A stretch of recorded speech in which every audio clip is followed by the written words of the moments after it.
দেখুন কচ্ছপটিকে কিভাবে একটা গাড়ি এসে মেরে দিয়ে গেল। কচ্ছপটি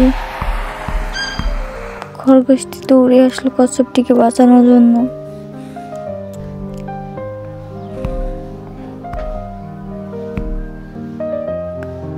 কচ্ছপটিকে নিয়ে সে প্রাথমিক চিকিৎসা দিয়ে কিছুটা সুস্থ করে তুলল এবং পানিতে ছেড়ে দিল। অনেক মেঘলা আকাশে খরগোশটি যখন পানিতে চলছিল